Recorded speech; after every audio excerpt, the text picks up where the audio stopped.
Obrigado, Maurício. A palavra bem rápida para a gente ir direto para os nossos palestrantes. Aqui vai uma palavra de agradecimento a todo o Comitê de Finanças do IBF. Nós, de fato, todos nós tivemos um ano muito desafiador, triste em alguns momentos, né, de pessoas que nós perdemos, pessoas que nós vimos também terem aí seus problemas na vida, mas ao mesmo tempo nos desafiando a dar o melhor. Então, nesse ano, o Comitê de Finanças conseguiu fazer 4 eventos, a gente tinha um calendário inicial de 3, mesmo com a pandemia, fomos a 4 eventos, trouxemos aí conteúdo. Então, aqui uma palavra de agradecimento a todo o Comitê de Finanças e aí um convite a todos que nos assistem a participar o ano que vem, 2021, nessa produção de conteúdo que não só o Comitê de Finanças, como todos os outros comitês produzem, para que a gente possa, então, ganhar cada vez mais expertise e cada vez mais contribuir com as nossas empresas, com as nossas famílias, com as nossas comunidades. Então, fica aqui a minha palavra de agradecimento e agora passar para o Tonico, nosso mediador do evento, para apresentar os nossos palestrantes nesse tema que nos empolga muito, tomada de decisões e ambiente de certeza. Tonico, a bola é tua. Obrigado, gente.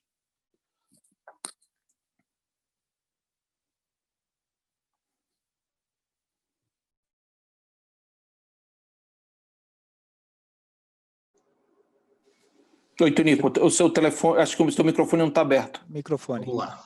Desculpa, vamos lá. Então, obrigado, André. Eu queria agradecer, né, o convite para liderar esse painel, né, um painel muito importante, um tema muito importante. Nós estamos aí vivendo um momento de orçamento, eu me incluo nesse grupo de pessoas que, né, que tem uma palavra na frente que chama-se dúvida, né? A gente tem muita dúvida, como vai estar o cenário ano que vem, quer dizer, é muita incerteza para poder montar um orçamento e que ele seja o mais assertivo possível. É um prazer muito grande, né? Os palestrantes que têm muito conteúdo para nos trazer, são pessoas, né, com muita experiência, né? Então, não tenha dúvida que a gente vai ter uma troca de opiniões aí muito importante, é uma oportunidade muito boa para a gente aproveitar e com todo esse painel, com a qualidade dos palestrantes. Então, esse evento vai ser dividido em 4 blocos, né? E nós vamos começar, né, o evento com o Pelosi, né? José Mauro Pelosi, ele é engenheiro mecânico, tem 30 anos de experiência no setor automotivo, 25 anos, né, na Bosch. Nesses 25 anos, ele passou por várias situações, né, adversas e também teve aí 12 anos fora do país, na Alemanha, como liderando a operação da Bosch. Tem, assim, uma experiência muito grande e tenho certeza que ele também vai nos trazer uma boa experiência, principalmente na área dele, né, que ele atua como CEO da Catalyst. Então, a Catalyst é uma empresa, né, um pouco diferente de uma consultoria, era uma empresa especializada em gestão interina, né? Uma empresa que assume a gestão toca o negócio, faz toda a reestruturação e sempre buscando a melhor performance, né? Sempre buscando virar o jogo da empresa. Então, isso é uma coisa muito interessante o que ele tem para nos falar, né? Depois disso, nós vamos passar para a Ana Paula Moreno. Ana Paula Moreno, né, ela é diretora do Asset do Banco Alfa, formada em administração de empresas pela FGV e também com mestrado em economia pela FGV. Atuou em vários bancos, né?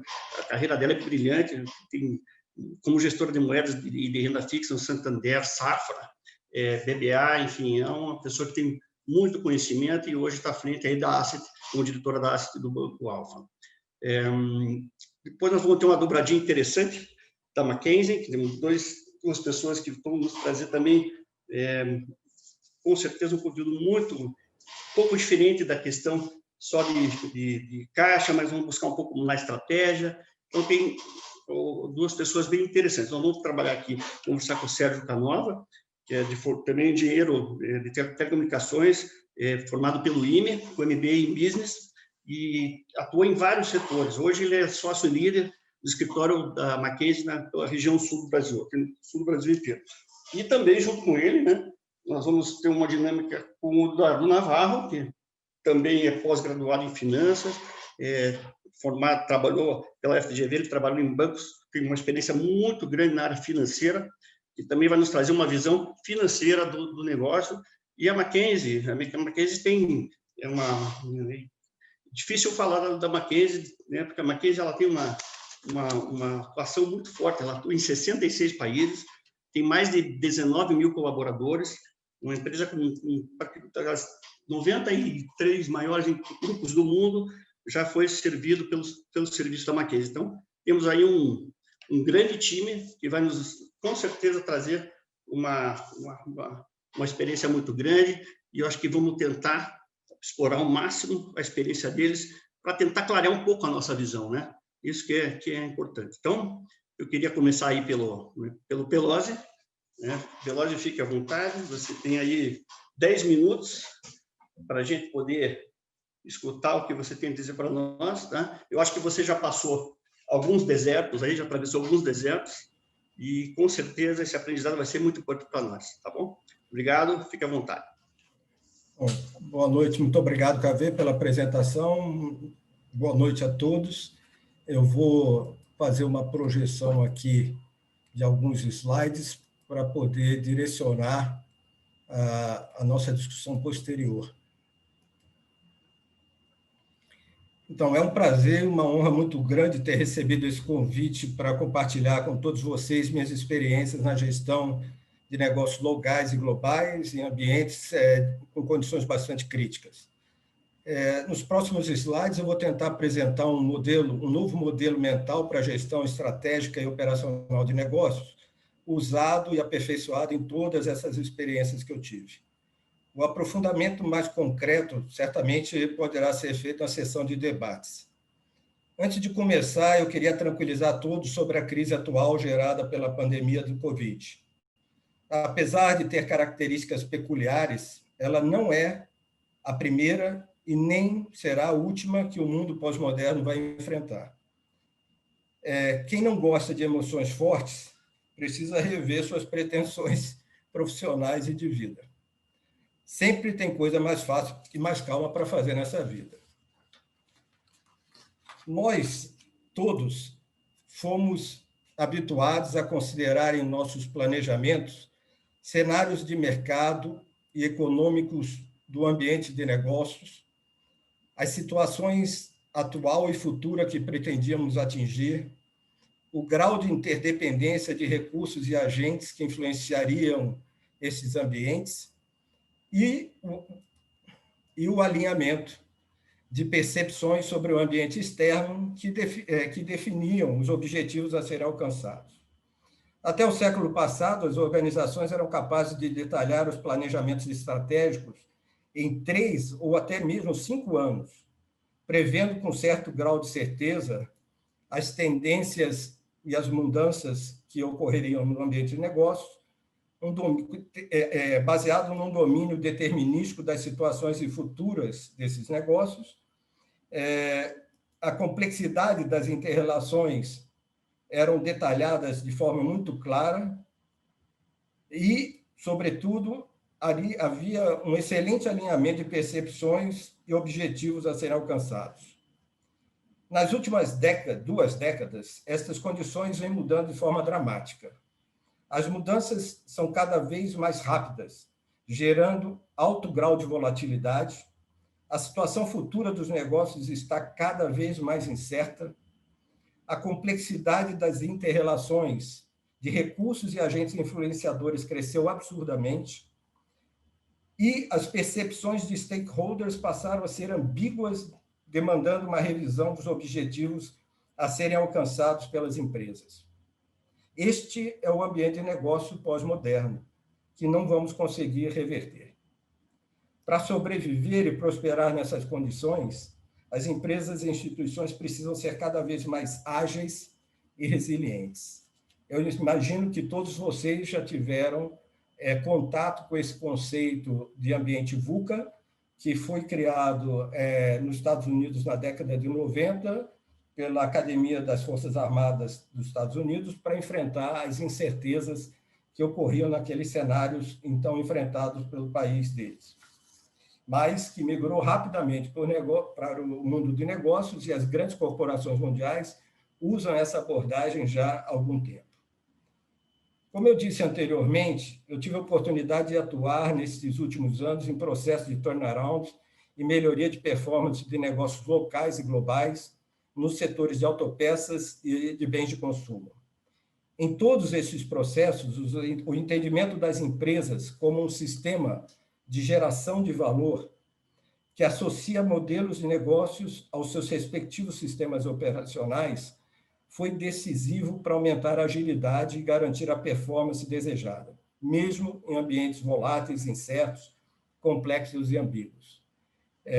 Esse conceito de associar modelos de negócio e sistema operacional é um conceito que faz com que a empresa possa ser revista, porque muitas empresas usam o mesmo sistema operacional para vários modelos de negócio. O modelo de negócio define a proposta de valor a ser entregue, e o sistema operacional é o conjunto de processos e recursos necessários para a entrega desses valores. Do modelo de negócio se extrai os fatores de sucesso. Por sua vez, esses objetivos devem ser alcançados pelo sistema operacional, que é, na verdade, o conjunto de recursos e processos que existem para gerar esse valor.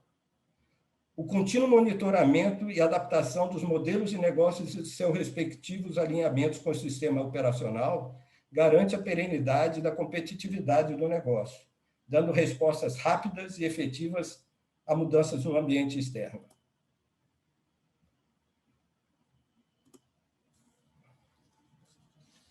De forma mais concreta, podemos desdobrar o sistema de geração de valor em 5 elementos de gestão: o mercado consumidor, os produtos e serviços que são portadores dos valores para os clientes, os processos e recursos que devem ser gerenciados de forma conscientemente enxuta, a dinâmica de atuação dos colaboradores sobre esses processos e recursos, e conectando esses elementos, um sistema de fluxo de informação que deve ser a base da digitalização efetiva do negócio. Aqui é uma mensagem muito importante, que a digitalização em si não agrega valor se ela não for baseada na necessidade do próprio negócio. Muitas empresas embarcam no conceito de digitalização quase como uma moda, mas não com a consciência do que isso pode trazer. E, realmente, a digitalização tem um poder muito grande quando bem aplicada. Com o monitoramento contínuo do mercado consumidor, podemos estruturar a gestão de inovação e de tecnologia que resultem em uma atualização economicamente viável do portfólio de produtos e serviços da empresa. Muitas empresas não associam o desenvolvimento do portfólio de produtos e serviços com a realidade de mercado. E eu já passei por várias experiências onde esses projetos, que geralmente têm um custo muito alto, acabam trazendo danos irreparáveis às organizações. No sistema operacional, a flexibilização da estrutura de custos através de um desenho enxuto de processos e recursos, associado a uma gestão ativa do fluxo de caixa, coisa que poucas empresas fazem, e de uma administração da taxa de retorno ponderada do negócio, garantem a saúde financeira necessária em qualquer condição e, consequentemente, o financiamento da operação. Esses processos e recursos devem ser operacionalizados com abordagens organizacionais ágeis e por uma gestão de talentos complementares dos colaboradores, evitando claramente a antiga e arcaica visão funcional e hierárquica que ainda existe em várias empresas. O gerenciamento financeiro e operacional desses 5 elementos de gestão do sistema de agregação de valor garante o contínuo atingimento dos objetivos operacionais e estratégicos da empresa. Mais tarde eu posso citar alguns exemplos claros do uso pragmático dessas abordagens. Fica, então, uma pergunta. Precisamos ainda de planos estratégicos e econômicos para as nossas empresas nesse ambiente VUCA de negócios? A resposta é sim, mas não nos moldes convencionais.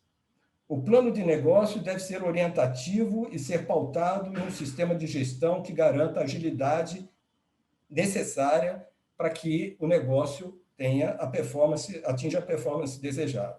Não pode ser mais documentos que levam semanas ou meses para serem elaborados e morrem em gavetas ou arquivos virtuais empoeirados 2 minutos após serem apresentados para o board das empresas. Agilidade com competência é sempre o melhor driver estratégico e operacional para garantir a perenidade da competitividade dos negócios. Muito obrigado. Obrigado, Pelógio. Interessante, né? Você falou muito em agilidade em tomar a decisão, que eu acho que a gente tem que pensar bem, né? Porque é o que faz a diferença. Bom, eu vou passar a palavra agora para a Ana Paula, né? A Ana Paula, as pessoas já me cutucaram aqui, né? Vou provocar a Ana Paula para falar. E o cenário, todo mundo só está muito preocupado com o cenário. Então, é a grande expectativa do gestor de finanças, né? E que está, né, com o que vai ser o ano que vem, né? Como é que vai ser a minha vida, para onde que eu vou. Então, Ana, você tem teu tempo aí de 10 minutos, claro, aqui não é tão, eu não sou tão rígido assim, mas fique à vontade, tá? Por favor. É interessante. Obrigada, obrigada pelo convite. Esse tema é bem interessante, né? Tomada de decisão em ambiente de incerteza. Eu relembro, em abril, o IBF me convidou para falar sobre investimento, bem no momento mais crítico da crise, né? E eu lembro que eu comentei que eu já tinha passado por mais de 5, 6 crises, né, do ponto de vista financeiro no mercado, né? E cada uma com uma característica, mas eu falava assim, a gente sabe que tem um fim, né? E as coisas continuam. E foi uma mensagem que eu passei naquele momento, né? E tem muito aprendizado que a gente tem com as crises, né? Então, acho que isso é bem interessante. Bom, eu vou falar um pouquinho do meu mundo, né? Que é um mundo de investimentos financeiros. O meu produto são fundos de investimento, e para eu vender o meu produto, que são os fundos, eu preciso ter uma boa performance. E para ter uma boa performance, eu preciso tomar decisões diariamente, porque os preços dos ativos, todo dia eles estão se movimentando com a última informação, tá? Então, eu acho que a frequência da tomada de decisão numa gestora de um fundo de investimento de um dia, às vezes no horizonte de um mês, trimestral, um ano, né? E eu vou falar um pouquinho sobre metodologia, tá? E também vou falar sobre cenários, que eu acho que todo mundo quer saber. E nessa parte de metodologia, eu vou tentar traçar um pouco um paralelo do que a gente vê e o que deve ser feito e implementado nas empresas, tá? No ponto de vista dos investimentos em fundos, tá? A gente sempre faz uma decisão de curto prazo, sempre olhando esse horizonte de um ano, tá? Óbvio que você olha o trimestre, né? E tem as decisões de longo prazo, que nessas decisões de longo prazo, sempre a gente olha grandes tendências, né, e grandes temas, tá? Então, sempre a cabeça de um gestor olhar esse horizonte de curto prazo, que envolve cenários de curto prazo, e esse de longo prazo, que envolve grandes tendências e grandes temas, tá? E a partir disso eu consigo construir uma carteira para diferentes perfis de fundos, tá? E dentro dessas decisões, eu sempre tenho que estar avaliando os riscos, tá? Então, isso daí é um ponto que eu vou falar. Vou falar um pouquinho de decisão de curto prazo, tá? Na decisão de curto prazo, o que a gente faz? A gente geralmente traça um cenário base, né, que tem uma probabilidade alta, né, de acontecer, e um cenário alternativo. E em todos esses dois cenários, a gente avalia os riscos, né, que são as incertezas que a gente tem falado aqui, tá? O que acontece, e aconteceu esse ano, que foi o movimento que a gente fala que é o famoso cisne negro, né? Aquela coisa totalmente inesperada e ninguém imaginava que pudesse falar, não existia rede para esse movimento, né? Então, se a gente traçar até os últimos 30 anos, quando a gente teve um cisne negro como esse, são poucos, tá? Então, é o totalmente inesperado, tá? Então, esse evento é um evento que você não está preparado para isso, né? E foi o que aconteceu, tá? E aí, depois que a gente traça o cenário base e os cenários alternativos, A partir daí, a gente constrói a carteira de investimento e também avalia muito bem os hedges que a gente vai usar para fazer o hedge das carteiras, para ter a proteção das carteiras, tá? Agora, indo para a construção de longo prazo, né, quando eu falei de grandes tendências e temas, eu vou dar um exemplo, tá? E isso a gente tem que olhar, mesmo dentro de um fundo de investimento multimercado, né, a gente sempre olha grandes temas. Vou falar alguns aqui e nem vou discorrer sobre eles. Escassez de recursos, isso é um grande tema, isso daí a gente vai estar vivendo isso nos próximos 5, 10 anos. E aí vem também a preocupação ambiental, que traz importância a esse tema de escassez de recursos, tá? A parte de envelhecimento da população, a gente está tendo uma mudança demográfica grande, tá? Isso também é um tema importante. Outra é a transformação digital e automação, como que isso envolve as empresas que eu estou investindo no meu portfólio. Outra coisa, a segurança de dados e segurança de pagamentos, isso eu também tenho que estar olhando, porque isso também é um grande tema de longo prazo. A questão do consumo, o consumo que hoje tem uma preocupação grande na questão de bem-estar, saúde, a vinda dos millennials. Então, esses grandes temas, por mais que eu tenha um portfólio que tenha um cenário de curto prazo, esses grandes temas, às vezes, fazem parte de grandes alocações de uma carteira, tá? Então, isso é super importante estar avaliando, e eu acho que, como numa empresa, esses temas também vão estar presentes, tá? Como eu comentei, eu não vou discorrer sobre eles, depois a gente pode até bater um papo, né? Eu já vou para cenário, tá?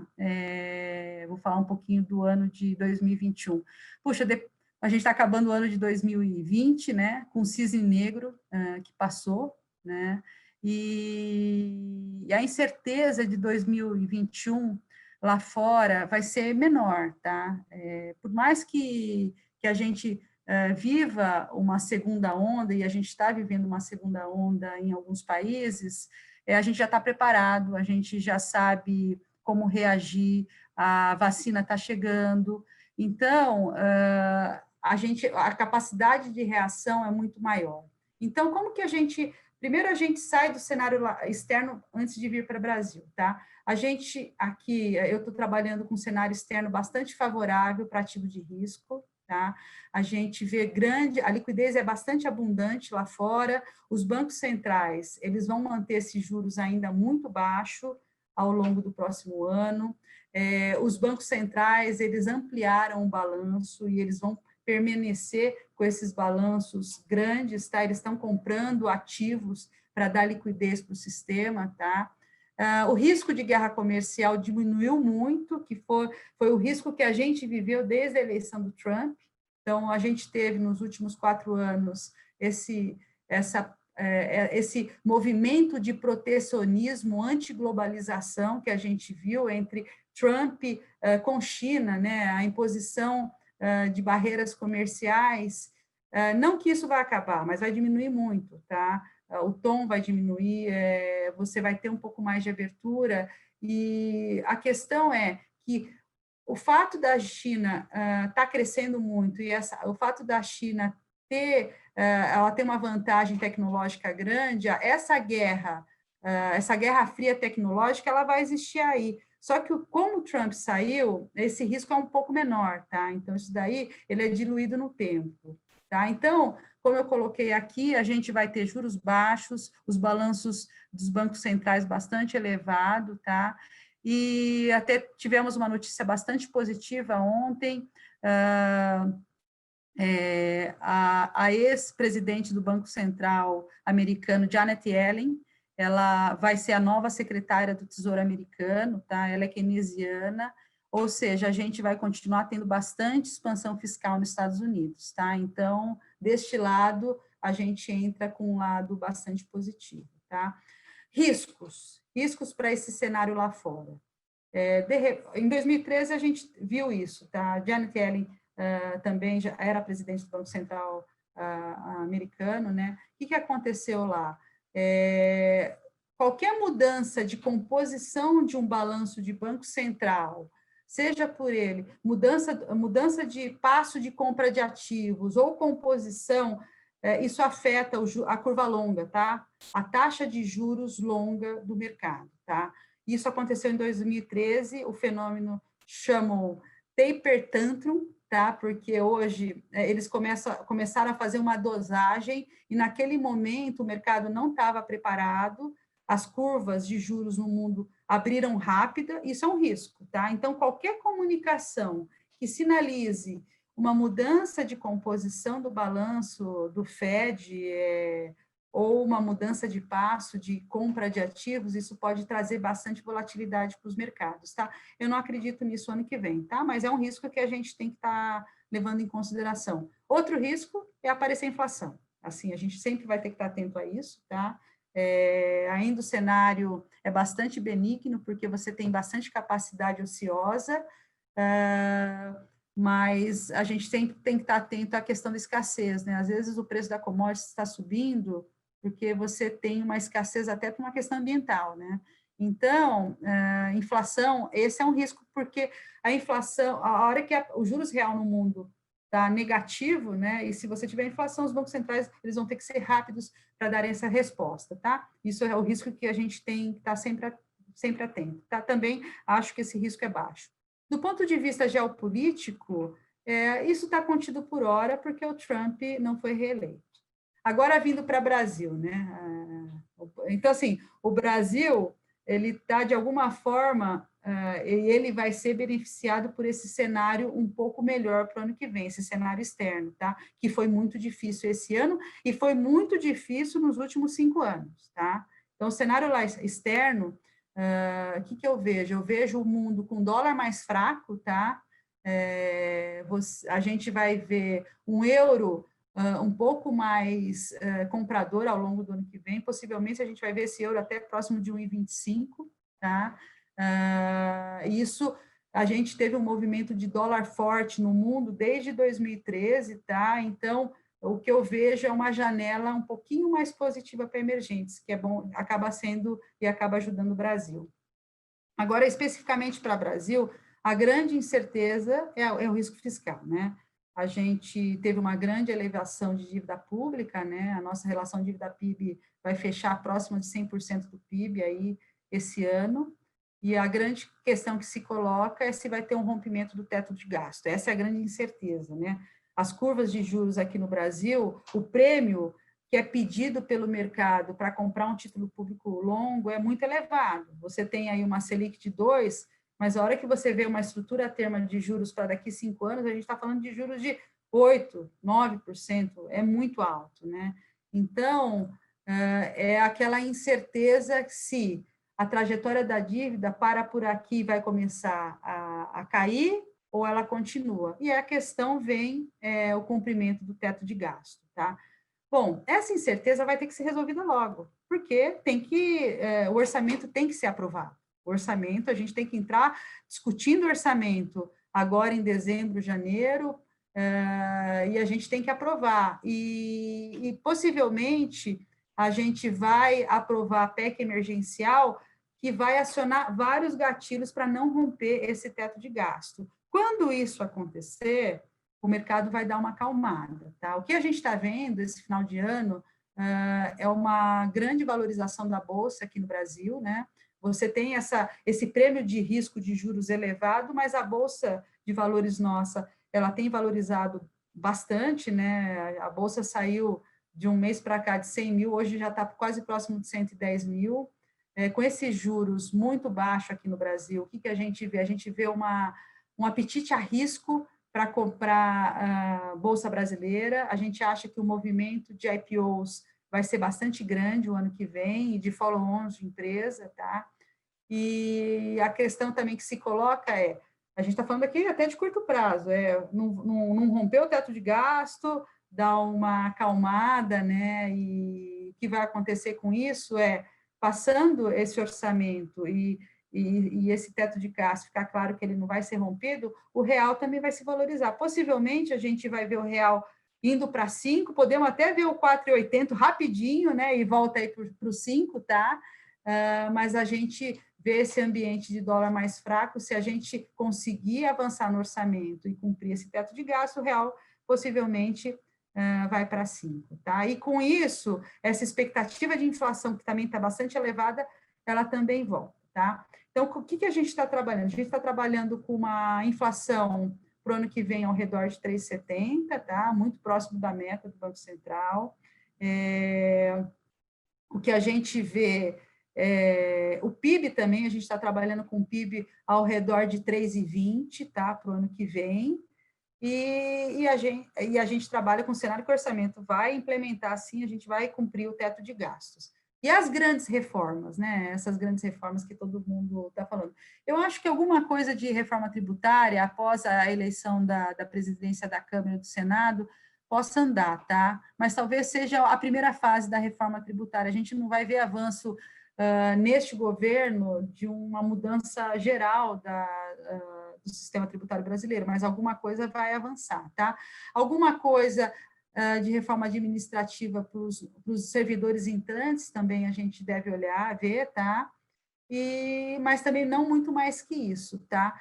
A questão é que a gente está com juros baixos aqui no Brasil, também com ampla liquidez, e a gente vai viver um cenário que a gente está falando aí de um PIB de 3,20. Então, assim, o risco é romper o teto. E aí, se romper o teto, é o cenário alternativo, né? Aí a gente vê de novo o real depreciando, a gente falando de sustentabilidade, mas o nosso cenário base, não. O nosso cenário base é que o teto seja respeitado, e essa resposta vem logo no início do ano, que é bom para a gente, né? Para os nossos planejamentos. Se a gente ter essa definição agora em janeiro, é bastante importante, tá?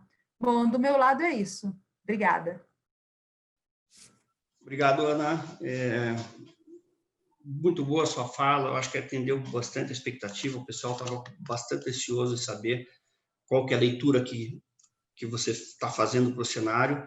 Pelo que você falou, você colocou aí um cenário bem mais otimista, né, do que todo esse pânico que foi gerado, né, dentro do mercado. Então, assim, eu acho que o cisne começa a ficar branco, né, pelo que você falou. Então, foi um bom sinal.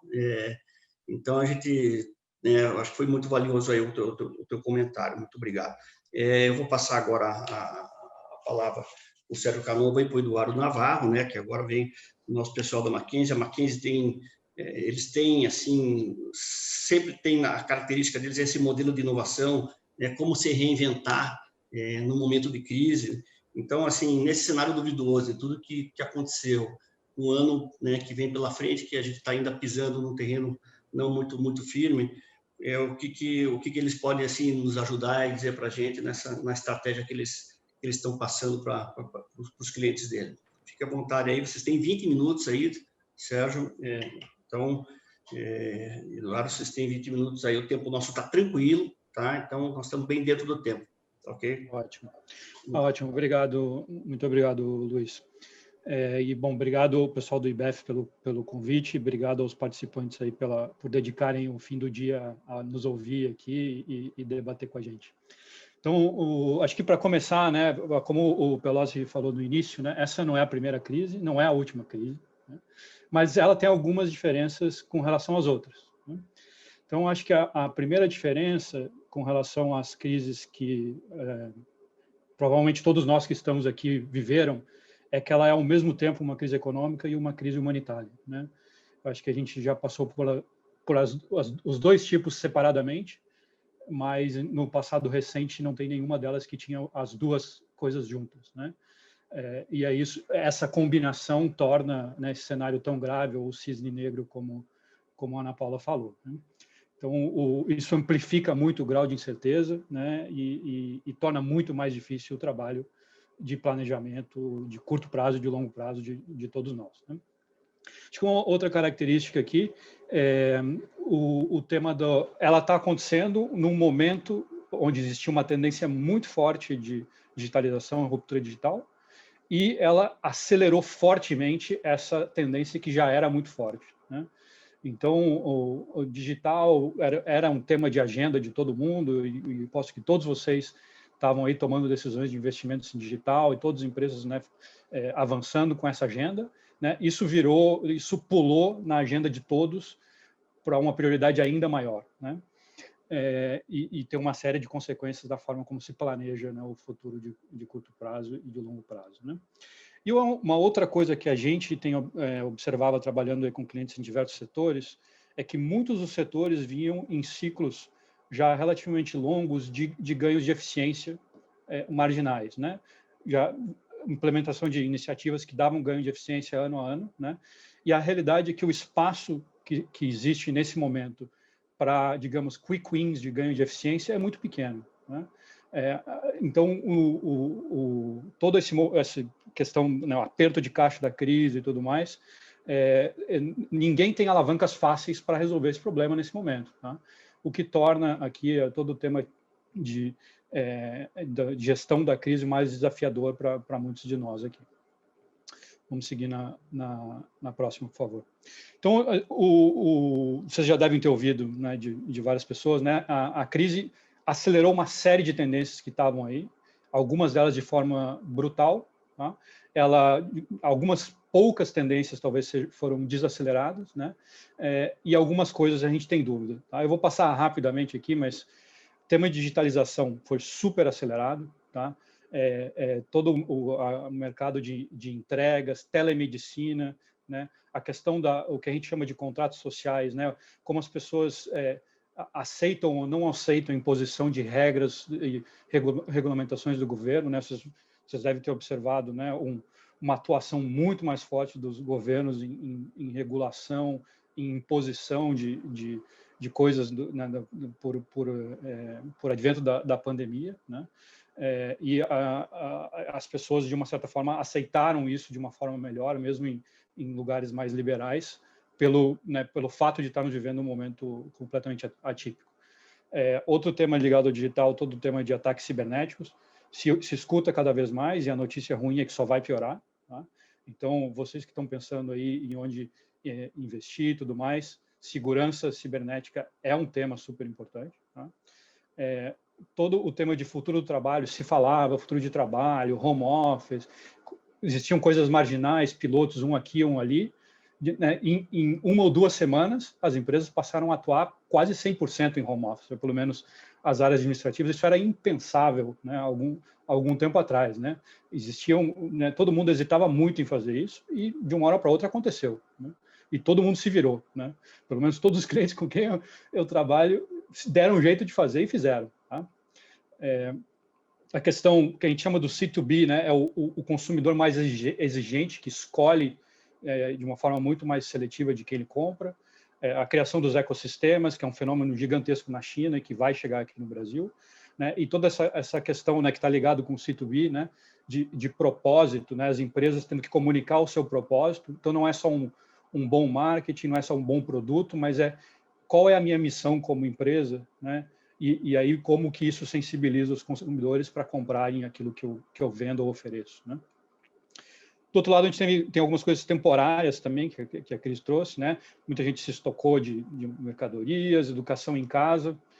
Alguma coisa de educação pode continuar remoto, mas a gente acha que deve voltar. Preço de energia, né, com a questão do petróleo, puxa o preço de energia no mundo para baixo, mas acho que isso deve ter uma volta ainda no curto prazo, tá? E a curva vai ser deslocada, mas a tendência de longo prazo não deveria mudar, né? Depois a gente teve algumas tendências de alguma forma ou invertidas ou pelo menos deslocadas, né? A gente observou muito com clientes de bens de consumo, né, um fenômeno que a gente está chamando de quebra da lealdade, né? Então, consumidores muito mais dispostos a tentar produtos novos ou experimentar produtos novos, né, principalmente se forem marcas mais baratas. Então, assim, as grandes marcas fortes, né, que a gente conhece aí do nosso dia a dia, estão sofrendo com isso, né? O consumidor muito mais disposto a comprar algo mais barato, semelhante de uma marca menor, tá? O tema da globalização, eu acho que a Ana falou muito bem, né? Já é uma tendência que vem sendo deslocada aí nos últimos, né, com toda a questão da guerra China e Estados Unidos. Com a derrota do Trump, talvez ele volte ao rumo da globalização, como vinha antes, talvez, do governo do Trump e de outros temas. Mas foi digamos, uma tendência que se desacelerou nos últimos anos e talvez volte agora ao caminho que vinha há algum tempo atrás, né? O tema de escassez de recursos, né? Nossa visão é várias das curvas de commodities vão ser deslocadas na sua demanda, né? Então, eu vinha numa demanda que vinha crescendo com o PIB, em muitos casos, algumas delas acima, dependendo de qual commodity a gente fala, né? Muitas delas tiveram uma freada com a economia e agora estão voltando, tá? E isso vai gerar um deslocamento nas curvas de commodities. E talvez onde se previa um determinado pico ou preços subindo em alguns mercados, isso talvez deu uma deslocada e aconteça um pouco depois, né? E aí alguns temas aí que a gente ainda não sabe o que vai acontecer, eu tenho muita dúvida, né? Os temas de geopolítica, disputa comercial, tem, né, a questão da derrota do Trump, que deveria amenizar disputas comerciais, mas ainda incerto. O tema de agenda verde, a gente tem observado muitos clientes que vinham numa certa empolgação com a sua agenda verde, né, e anunciando várias medidas e tudo mais, uma certa segurada nesse tema por toda a incerteza, né, porque tudo isso impõe um custo, né, nas cadeias de valor e com a incerteza todo mundo segurando um pouco a sua, né, a agenda verde aqui e esperando para ver, né? E talvez falar só um tema novo aqui, que tem sido recorrente aqui em conversa com clientes, é o tema de resiliência das cadeias de suprimentos, tá? Então, o mundo vinha num movimento fortíssimo de globalização, posso comprar de qualquer lugar, pode produzir em qualquer lugar, produção distribuída, produz um pedaço na China, termina no Brasil. Isso deu uma freada muito grande, né?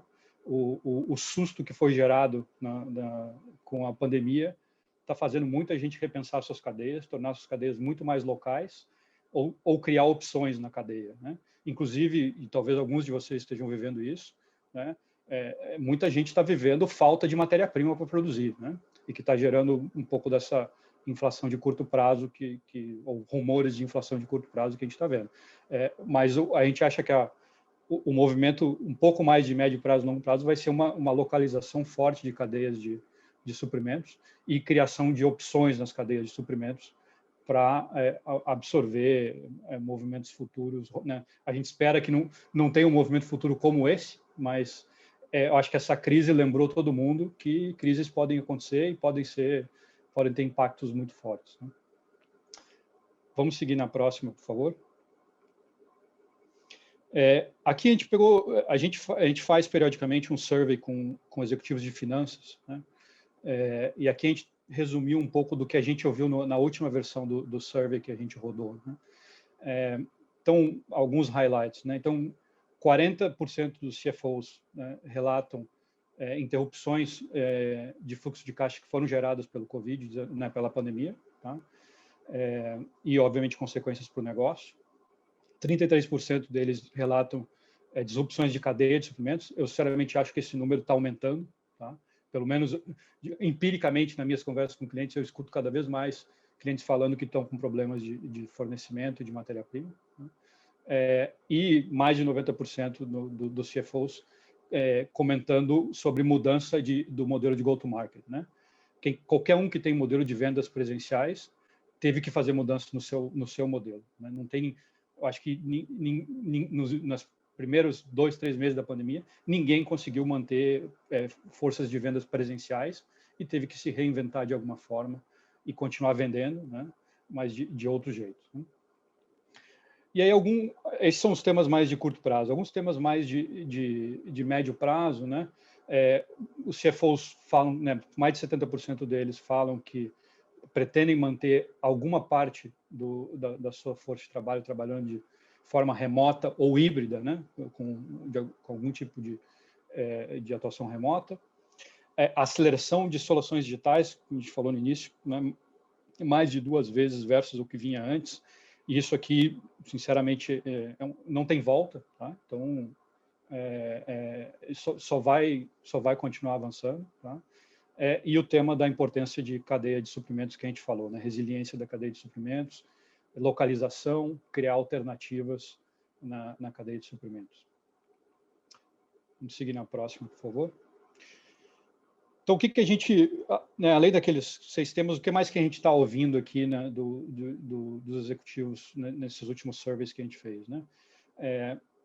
Então, o sucesso, né, sucesso para o próximo ano depende principalmente da velocidade de retomada, né? Velocidade de retomada do setor onde vocês atuam e a capacidade da empresa de vocês de tomar essa velocidade de retomada. Tá? Então, essa é a grande dúvida.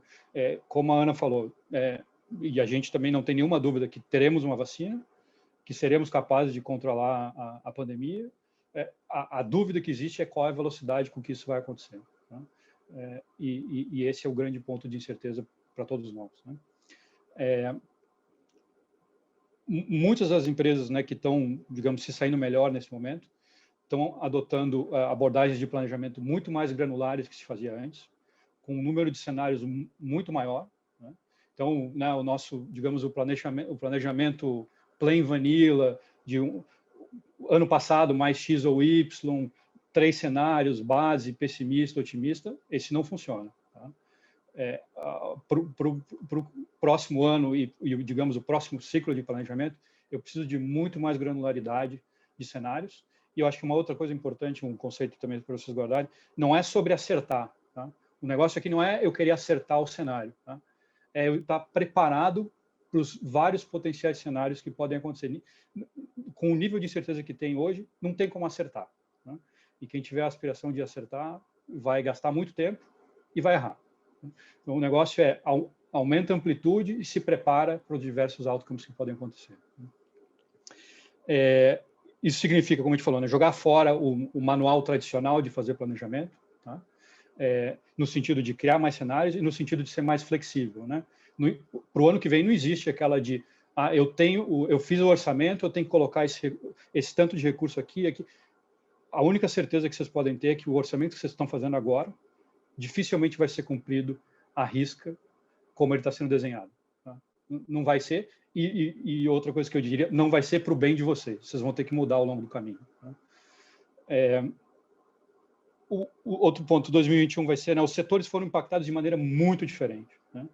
E vocês veem setores, na realidade, que foram acelerados e setores que foram impactados de forma brutal. Né? Todo o setor de viagens, né, linhas aéreas, transportes, né, o setor de impacto brutal, agricultura, né, com real desvalorizado, safra recorde. Então, né, o impacto vai ser muito diferente para os setores. E outra coisa que a gente tem observado dos clientes é uma ação prática que tem se feito, né, para manter a opcionalidade. Né, muita gente tem segurado um pedaço dos seus orçamentos para a eventualidade. Né? Eu não vou alocar todo o meu orçamento, eu preciso ter algum buffer aqui para absorver a incerteza que vem. Tá? Vou passar para o Edu, que vai falar um pouco de alguns temas um pouco mais práticos. Obrigado, Sérgio. Novamente, né, obrigado ao IBF pelo convite. Eu vou falar um pouco aqui sobre como identificar e capturar as oportunidades, então, em suas empresas em 2021. Obviamente, no momento que a gente está vivendo, né, de grande certeza, realmente um planejamento tradicional ele não funciona. Então, você precisa ter um planejamento que ele te permita tomar decisões ágeis e que ele te permita contemplar diversas possibilidades, né?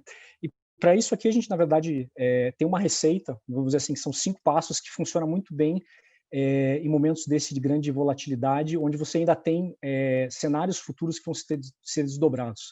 Então, a primeira coisa a fazer o que é? É ter uma visão muito clara de qual que é o ponto de partida, ou seja, onde eu estou, né? Parece uma pergunta muito trivial, mas o que é importante olhar aqui? Talvez sejam 5 áreas diferentes, 4 áreas diferentes. A primeira é o seguinte, qual que é o nível de exposição que eu tenho hoje? Ou seja, eu me comparando com meus competidores, né? Agora e lá em janeiro desse ano que passou, na fase inicial do Covid. Quais, eventualmente, exposições eu passo a ter que eu não tinha? Se eu pegar análises da minha indústria, do meu mercado, o que os analistas, por exemplo, estão falando que hoje existe de exposição e não tinha? Se eu pegar um segundo passo e, por exemplo, fizer uma avaliação econômico-financeira do meu negócio hoje e tivesse feito em janeiro, qual que é a variação que eu tenho? Quais são os principais financial drivers? Quais são os principais drivers estratégicos que mudaram e foram principalmente impactados lá pelo Covid? Um terceiro ângulo é olhar assim, bom, quais são as minhas crenças, né, do meu modelo operacional, meu modelo de negócios, que de fato elas mudaram e precisam ser revisadas. Então, é de fato fazer perguntas do tipo, por que minha empresa faz dinheiro? Né? Qual é o diferencial competitivo que eu tenho de fato? Por que os meus clientes compram meus produtos ou meus serviços? São perguntas muito simples, obviamente, mas que requer uma reflexão grande e pode ser que se eventualmente chegue numa resposta diferente do que você tinha do começo do ano. E um quarto ponto é realmente fazer um inventário de quais são todas aquelas iniciativas estratégicas, né, que foram pilotadas e iniciadas durante o Covid, quais que estão ainda numa fase inicial e quais que já saíram da gaveta e estão sendo executadas. Com base nisso, você começa a ter uma visão assim muito clara do onde é que eu estou e quais são meus pontos críticos. Bom, dado isso, né, chegou o momento de começar a enfrentar as incertezas, né? Então, uma das melhores formas de enfrentar a incerteza e a complexidade é você quebrar a complexidade em problemas menores. E aí vem a questão de você realmente desenvolver cenários para o teu negócio. Tipicamente, como a gente gosta de falar que cenários são bons em números pares, justamente para você não cair naqueles do meio ou tendenciosamente falar esse é o cenário que eu vou acertar.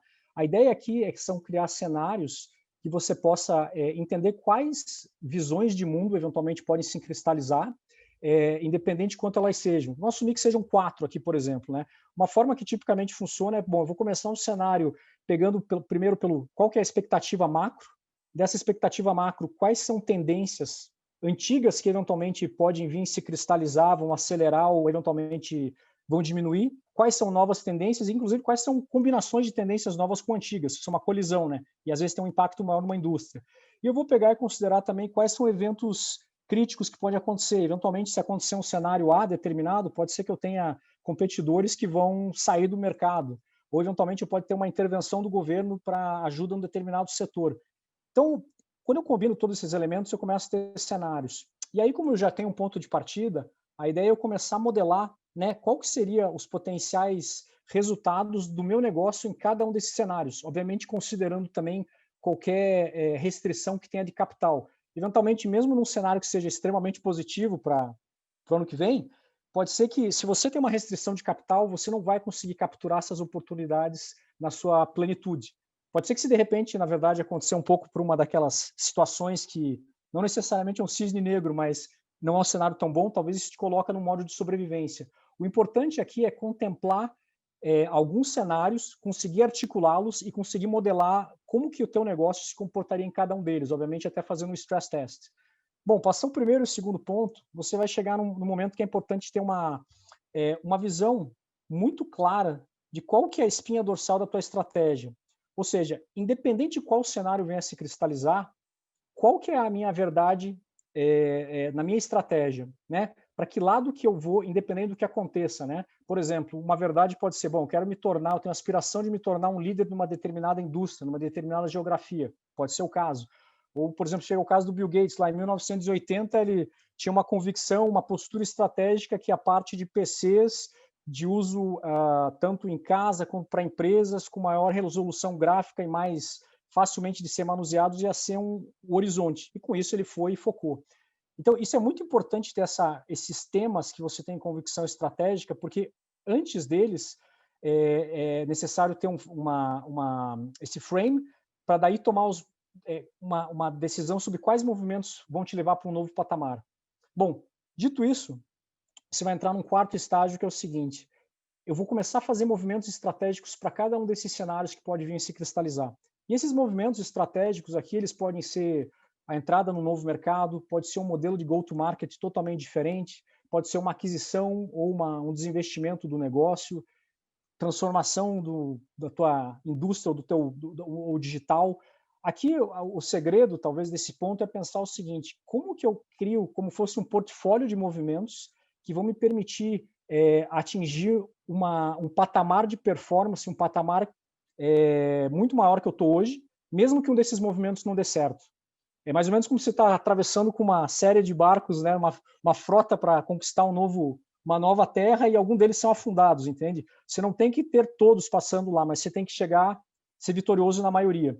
E uma das formas que a gente vê para priorizar esses movimentos que eu mencionei é tentar classificá-los talvez em 4 grupos diferentes. Bom, primeiro você tem os movimentos que são os movimentos sem arrependimento. De novo, são movimentos que em qualquer um dos cenários eu faria. Por exemplo, digitalizar ainda mais o meu negócio, eu investir mais na minha força de trabalho como um todo, capacitar mais as pessoas. Depois disso, você vai ter movimentos que são as grandes apostas, que elas podem ser muito boas num cenário, mas não em outros, porque podem envolver um grande índice de incerteza, por exemplo, uma grande aquisição de um concorrente.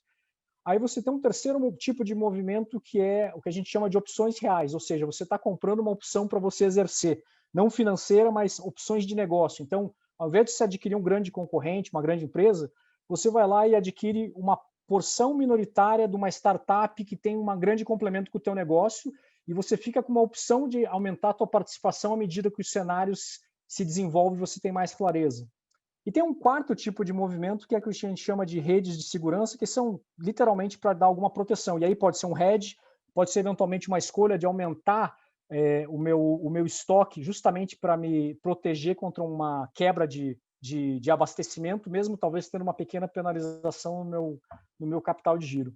Bom, e aí chega na última parte, que talvez a que interessa, que é, bom, como é que eu cristalizo isso na prática, né? Ou seja, para aqueles movimentos que são os movimentos sem arrependimento, eu já vou, obviamente, implementá-los. Para os demais, eu vou ter, então, cenários que eu vou ter definido uma série de gatilhos, e esses gatilhos, à medida que eles são acionados, eu vou sabendo se o mundo está indo mais para o cenário A, B, C, D ou E, e aí eu vou fazendo, obviamente, a implementação disso. Então, eu vou ter ações, planos detalhados e implementações de 15 dias, 30 dias, 3 meses, 1 ano e por aí vai. Então, aqui, de novo, a questão toda não é você acertar isso, primeiramente, qual é o cenário. A questão toda é você conseguir antecipar para que lado o mundo está indo, para você conseguir ganhar uma vantagem competitiva. A segunda questão não é ter algo totalmente perfeito, o estado da arte, quando chega aqui no número 5, mas sim ter uma resposta rápida de um dia para você chegar até o 5, e você ir refinando e adicionando granularidade à medida que os cenários vão se desdobrando. E você tem, obviamente, ações que elas vão não são estanques num momento só. Então, se tem 3 coisas, eu acho que eu falaria aqui por último, só que são importantes nesse contexto, que é o modelo mental. Acho que o primeiro primeiro, agilidade, rapidez é extremamente essencial nesse momento de incerteza, né? Ele te dá uma vantagem competitiva brutal frente aos teus concorrentes. Pensa em 2 pessoas correndo de um urso, uma corre 10% a mais, esse 10% vira 100% a hora que salvou a vida dela. É esse o jogo. A segunda coisa, perfeição, é o inimigo aqui do bom e é o inimigo do rápido. Então, vai adicionando granularidade à medida que você vai conhecendo mais e vai tendo mais familiaridade com como a situação está se desdobrando, e o viés tem que ser totalmente em ação e execução. E por último, né, obviamente, a decisão, a tomada de decisão, a alocação de capital, isso dificilmente vai ser feito de uma forma estática, né, no momento que a gente vive. Isso realmente requer um plano que seja muito dinâmico. Seria isso. Muito obrigado. Obrigado, pessoal. Obrigado, Eduardo. Obrigado, Sérgio. Muito proveitosa a fala de vocês. Justamente falou muito em movimento, cautela, movimento, né? E tudo. E a gente sabe que isso veio para ficar, né? Então veio bem de encontro ao que a gente, né, esperava, e, né, os nossos participantes também já colocaram algumas coisas que bem atendendo a demanda as dúvidas que todo mundo tem hoje. Bem legal, muito obrigado. Agora a gente vai para a sessão de perguntas, né? Eu tenho algumas perguntas que já foram colocadas aqui já antes do evento, outras chegaram agora, enfim. Eu vou começar com uma pergunta, e eu já vou até direcionar ela lá para o Pelosi. Já direcionada para ele. Como executivo de finanças, que tende a ser mais conservador, pode contribuir com as discussões estratégicas e apoiar as áreas de marketing, vendas e operações em momentos como este? Vou jogar a bola para o Pelosi.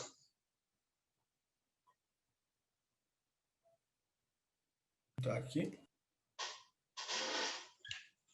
Opa, tá no mute aí, Pelosi. Valeu, obrigado. Bom, essa pergunta é muito interessante, porque eu discordo um pouco de que o gestor financeiro é tipicamente conservador. Durante toda a minha vida, eu conheci se a gente pode classificar assim, gestores financeiros ativos e passivos. Então, eu acho que toda a gestão operacional da empresa, em qualquer nível que ela esteja, ela precisa fundamentalmente, desesperadamente, de um gestor financeiro ativo, suportando as decisões, refletindo junto o que vai ser decidido. Então, eu daria 2 conselhos para os gestores financeiros. Um é conhecer profundamente o seu negócio para calibrar as suas observações, ou seja, conhecer bem o modelo de negócio onde você atua e conhecer bem o sistema operacional. Eu tenho várias passagens na minha vida onde eu me beneficiei muito de colegas financeiros que conheciam tão bem ou melhor do que eu do sistema operacional da empresa. E, por outro lado, ser ativo, não deixar que decisões sejam feitas à revelia da condição financeira da empresa, porque muitas empresas acabam naufragando pela incoerência entre decisões, sejam elas operacionais ou estratégicas, e a correlação dela com o setor financeiro. Então, essa seria a minha sugestão: seja um gestor financeiro ativo, conheça profundamente o seu negócio, o modelo de negócio, o sistema operacional da sua empresa, e suporte os seus colegas de outras faculdades para que eles possam tomar decisões sempre pautadas no conceito, numa abordagem financeira, porque no fim das contas é isso que importa. É isso. Bom, temos aqui várias questões. Eu vou dividir aqui uma questão que eu vou jogar para a Ana Paula, que é uma seguinte questão. Em momentos como esse, quais as competências vocês acham que mais sobressairão como vencedoras no sentido de integrar resultado efetivo para a companhia? Sim, o que eu acho importante é a rapidez, assim, quando a gente toma uma decisão, a gente ser rápido em perceber que o caminho está errado, tá? Então, essa agilidade de falar assim, eu tomei a decisão e parece que não é o caminho certo, ter agilidade de mudar rápido a estratégia, tá? Isso eu falo e falo também no mundo de investimento, tá? Essa agilidade de perceber que, olha, essa decisão está errada e ser rápido em mudar a estratégia, isso é super importante. Então, eu acho que em vários momentos aqui nessa apresentação, a gente viu a questão da agilidade, tá? Principalmente a agilidade quando a gente está errando. Outro ponto importante, até pela dimensão da crise que a gente viveu, né? A gente sempre tem a resposta das políticas públicas, né? Seja políticas públicas globais, que as respostas foram ao redor do mundo e foram muito parecidas às que foram feitas aqui no Brasil. Então, a gente tem que perceber essa boa leitura de como vai ser feita a resposta da política pública, ou seja, do ponto de vista de finanças fiscais, pode ser do ponto de vista de Banco Central, né? Que nem liberou compulsório. Então, assim, esse tipo de resposta, essa boa leitura é muito relevante. Então, o que eu falo é isso, é a rapidez em perceber o erro e mudar o caminho, e 2, ter uma boa leitura do que vem de resposta das políticas públicas, tá? Isso são grandes competências. Ou seja, reverter, né? Ter, né, a coragem, a agilidade de reversão, e também outra questão, né? Que eu também jogo para você que está em linha, né? O que vocês jamais fariam, né, na tomada de decisão em ambientes de incerteza? Então, tem mais essa questão aí, Ana, que eu direciono para você. O que seria o pecado, né, no momento de incerteza?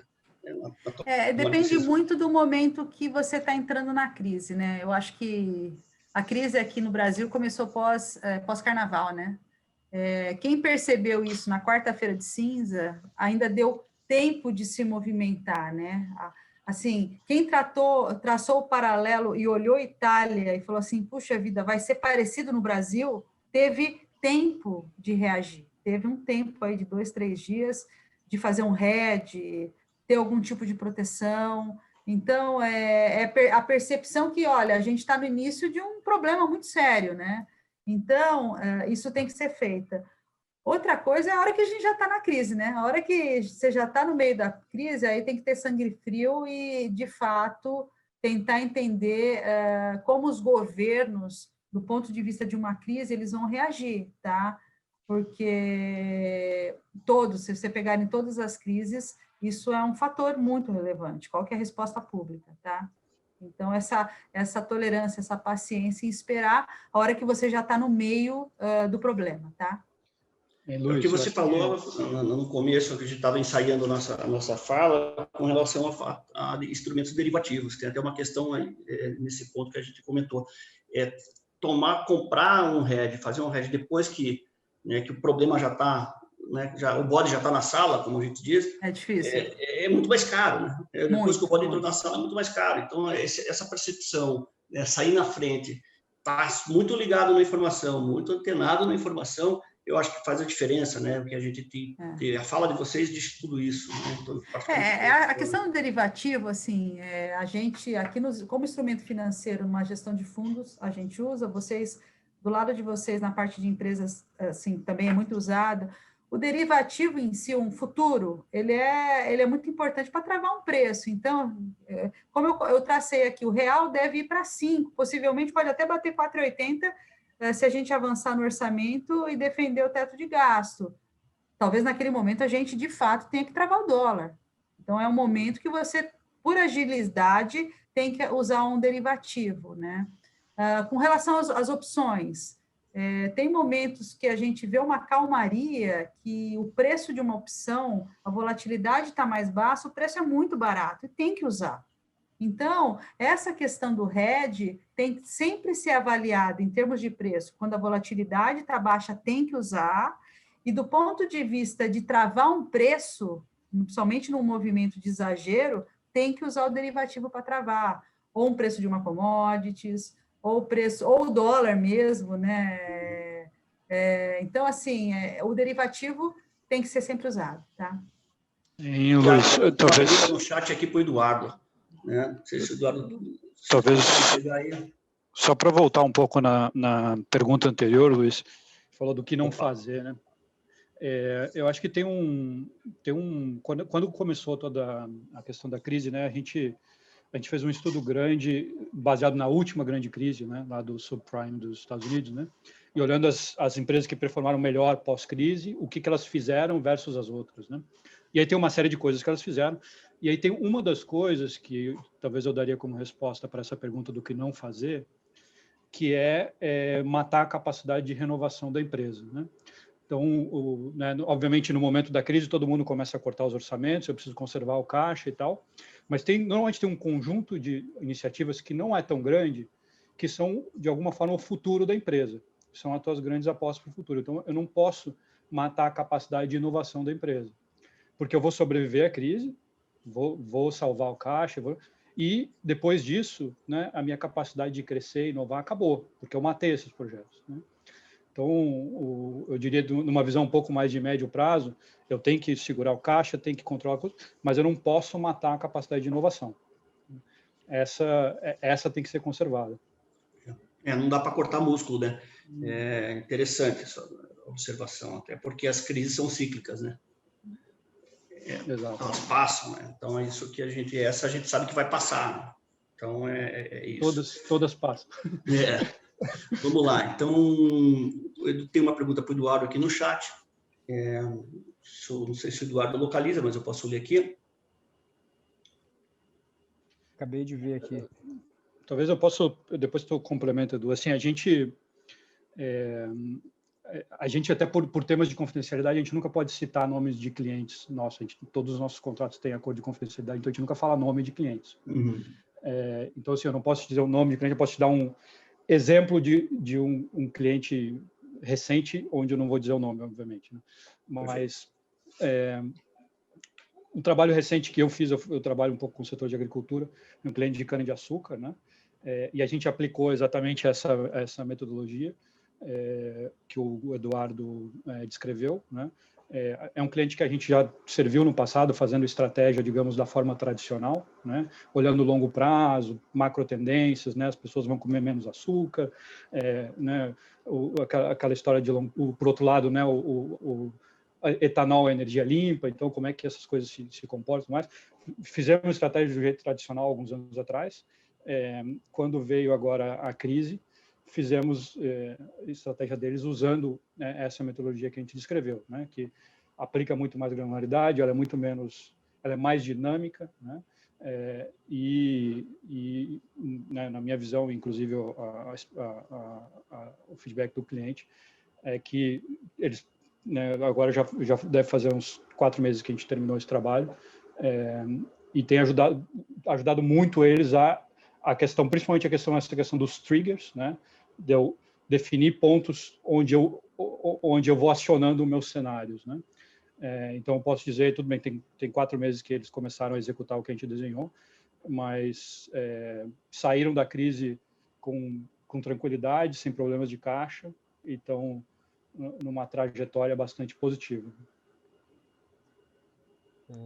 Uma outra coisa que eu ia comentar, até linka com uma das perguntas anteriores, é bacana que quando você faz algo dessa natureza, obviamente você acaba até criando, vamos chamar assim, um time, fora talvez da estrutura tradicional, que vai estar olhando para esse tipo aqui de dinâmica. E é um time que é um time lá multidisciplinar, né? Você vai ter pessoas de finanças, pessoas de estratégia, pessoas de marketing, de operações, porque essa, na verdade, essa multidisciplinaridade é a única forma que você consegue, de fato, ter para você descer na granularidade aqui do teu modelo operacional e para você conseguir criar esses triggers e você conseguir agir de uma maneira rápida e, obviamente, empurrar a bola direto para a organização e se mobilizar para um lado de execução.